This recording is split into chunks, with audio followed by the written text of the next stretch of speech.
Olá, continuando então, como eu mencionei no vídeo anterior, existem três formas que as plantas captam e fixam o gás carbônico em carboidratos. Três metabolismos diferentes que são chamados de C3, C4 e CAM. O que seria isso? Para explicar ou lembrar de uma forma resumida, as plantas de organismo C3, quando vão fixar o carbono, fabricam um composto com uma estrutura de 3 carbonos. Esse composto é, na verdade, uma matéria-prima que irá formar o carboidrato depois. Já as plantas de organismo C4, elas são um pouco mais otimizadas, ou seja, com o mesmo tempo de transpiração das plantas C3 e o mesmo aparelho de fixação, elas conseguem formar um composto já com 4 carbonos. Dessa forma, elas são muito mais eficientes. E as plantas CAN também formam um composto de 4 carbonos, mas elas têm uma diferença, que é o seguinte: as plantas C3 e a C4 só passam pelas etapas da fotossíntese durante o dia, ou seja, toda a sua fotossíntese acontece quando tem a luz do sol.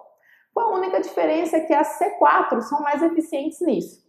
Porém, as plantas CAN fazem isso em 2 etapas. Primeiro, elas fixam todo o carbono necessário durante o dia e só depois, durante a noite, é que elas irão abrir os estômatos e continuar a outra etapa do processo, que é a transformação do carbono em carboidrato. Então, por isso que as plantas CAN são muito mais resistentes a ambientes secos, porque ela tem esse dispositivo que faz com que não precise abrir os estômatos durante o dia, ou seja, ela não perde tanta água, ela pode abrir parcialmente só quando a luz solar está mais amena, então não há tanta perda de água, por isso elas são características de ambientes áridos. E além dessa adaptação do metabolismo, geralmente elas são suculentas, né? Armazenam a água dentro dos seus caules e folhas. Eu trouxe aqui alguns exemplos. Por exemplo, as CAN, né, são os cactos suculentas que vivem em ambientes desérticos. Alguns exemplos de plantas C3, como a soja, arroz, trigo, e de C4, como o milho e os capins em geral. E é uma coisa que realmente observamos a campo. É por isso que o milho, por exemplo, e os capins em geral, eles apresentam um crescimento muito mais rápido de folha, principalmente depois que chove. E por que saber isso é importante? E eu vou dar um exemplo aqui para você alinhar com a prática, tá? Por exemplo, se na sua região choveu bem na época de aplicar o nitrogênio e um dos seus clientes estiver com a operação atrasada e ele planta uma cultura que é C3 e uma outra que é C4, qual você vai dar prioridade para terminar a operação primeiro? A planta C4, que cresce muito mais rápido e depois talvez fique difícil de entrar com o maquinário. Isso não quer dizer que você sempre vai utilizar uma informação só para tomar essa decisão, mas esse tipo de conhecimento deve estar entre os seus pontos de apoio para a tomada de decisão. E agora vamos falar um pouco sobre o transporte no floema. Bom, nós vimos nas aulas anteriores que a água vem pelo xilema, entra nas células das folhas, onde vai ocorrer a fotossíntese, trazendo os nutrientes. Participa da fixação do CO2 para formar os carboidratos e depois que ficam prontos, eles são encaminhados para serem transportados então pelo floema. Então o floema é responsável pelo transporte dos produtos da fotossíntese e também responsável pelo transporte de moléculas reguladoras, como por exemplo, hormônios, proteínas, RNA. Então, todos os hormônios que regulam o crescimento de raízes, a multiplicação celular, a senescência, a reprodução e até a morte da planta, todos eles também partem ali das células das folhas que vão para o floema. E o floema faz essa distribuição para todo o resto da planta. E também eles transportam tudo que é feito nos meristemas. Os meristemas são pontos de crescimento da planta, né, as conhecidas brotações, que estão presentes tanto na raiz como nas folhas. Elas são similares às nossas células-tronco, né, a gente pode fazer esse paralelo. E também produzem esses sinalizadores e substâncias específicas que vão para toda a planta através do floema. Então, as proteínas, que são esses sinalizadores que eu acabei de falar, que também vão pelo floema, possuem funções relacionadas com reações ao estresse e defesa da planta. Sempre quando a planta passa por um processo de estresse, seja por temperatura, por falta de água, por vento, ou qualquer toxidez no solo, ou quando ela é atacada por patógenos, ela fabrica esses sinalizadores em forma de proteínas. Onde esses sinalizadores são fabricados? Eles são fabricados no núcleo das células que estão em contato direto com o que está provocando o estresse. E o núcleo, ele tem essa capacidade de mandar fabricar proteínas específicas que informam a todas as outras células das outras folhas que elas também devem fabricar tipos de substâncias de defesa, por exemplo, contra os patógenos que estão atacando ali ou contra os insetos. Os hormônios para indicar que a planta vai começar o seu período reprodutivo também, por exemplo. E essa história é muito comprida, mas é muito interessante para ter uma ideia geral que não é só sobre a nutrição, certo? E eu falei na aula anterior que as células do floema são vivas, mas elas possuem uma particularidade que, apesar delas serem diferentes do xilema, né, que são células mortas, elas também não são células comuns.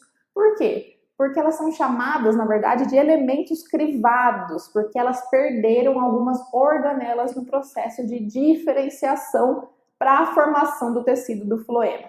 Dessa forma, elas têm mais espaço para a entrada, fluxo dos solutos ali da água, porém, elas ainda continuam apenas com o núcleo e com o retículo endoplasmático, que é o responsável pelo transporte entre as membranas, por isso que existe essa seleção no floema. E aí, para fechar, a gente vai falar sobre o último processo. Nós falamos da transpiração, da fotossíntese, e agora é a vez de repassar a respiração, que também tem a ver com o metabolismo de lipídios. E a gente já vai ver por quê. Bem, dos três processos, a respiração é o que mais parece com o nosso próprio processo como animais que somos. Tanto na célula vegetal quanto na célula animal, o processo de respiração envolve uma organela celular chamada mitocôndria. E como curiosidade, a mitocôndria também era um micro-organismo autônomo que foi incorporado por simbiose a outros micro-organismos há milhões de anos. A respiração nada mais é do que liberar a energia armazenada no carboidrato. A diferença de nós para as plantas é que elas fazem o carboidrato e a gente ingere o carboidrato que elas fazem, diretamente ou transformado em carne, né? Mas tanto nós como a planta terá que quebrar esse carboidrato para conseguir a energia para todos os outros processos do organismo. E além de fornecer a energia, a respiração também é o processo que quebra os carboidratos em pedaços bem pequenininhos para serem utilizados como se fossem blocos na construção de outras moléculas e proteínas. Ou seja, os elétrons que sobram do processo de respiração, eles são transformados em energia.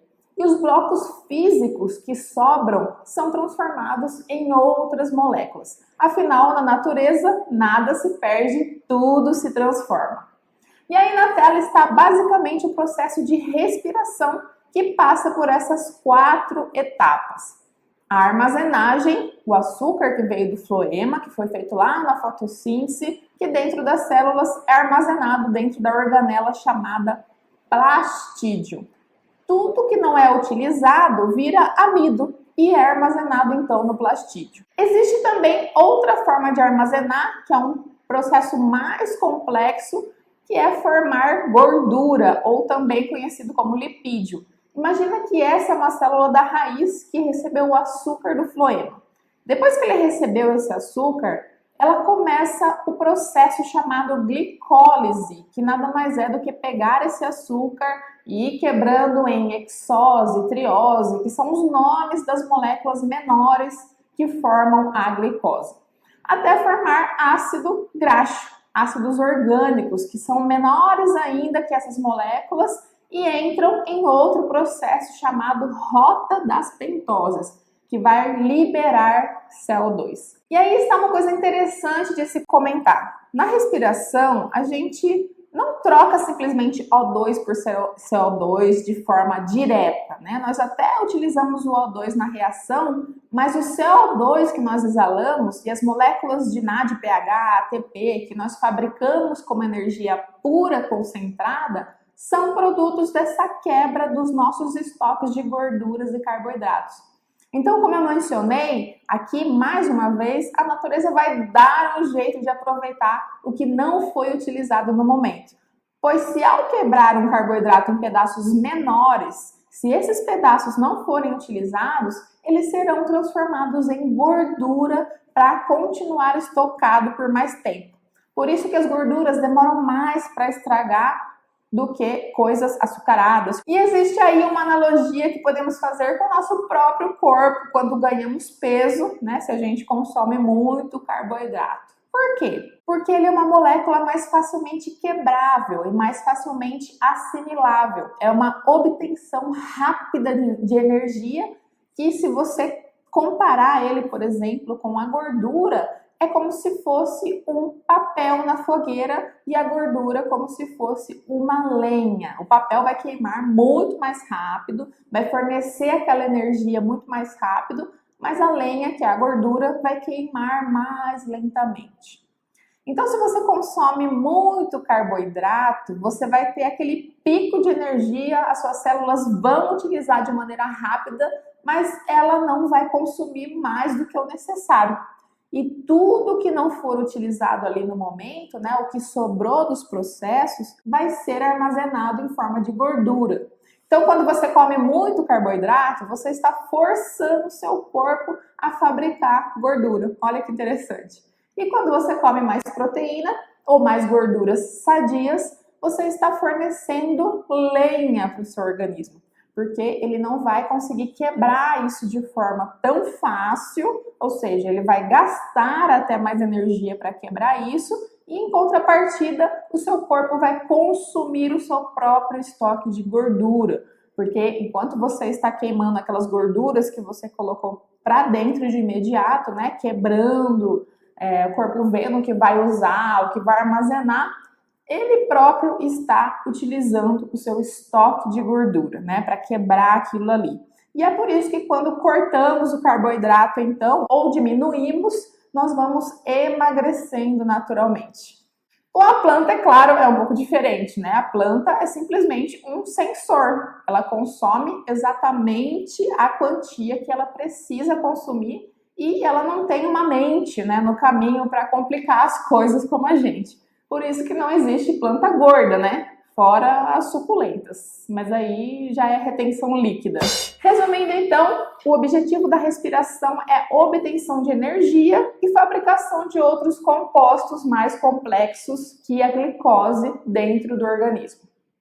E um dado interessante é que mais de 50% da produtividade fotossintética diária é gasta somente na respiração. E quais são os fatores que podem afetar a respiração?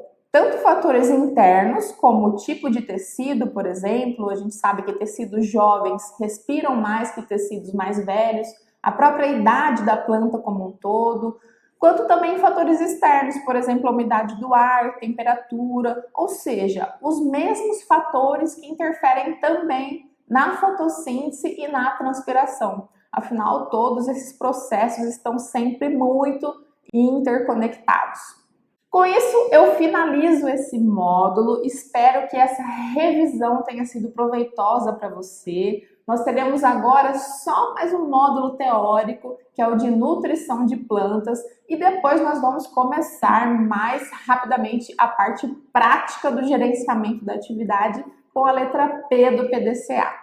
A bibliografia utilizada nesse módulo foi o best-seller da Fisiologia Vegetal, o livro Fisiologia e Desenvolvimento Vegetal da Artmédia, um livro clássico de muitos anos, mas sempre está sendo atualizado, e a edição que eu utilizei foi a última de 2007. Eu vou deixar aqui um link embaixo para quem quiser adquirir o livro, tá bom?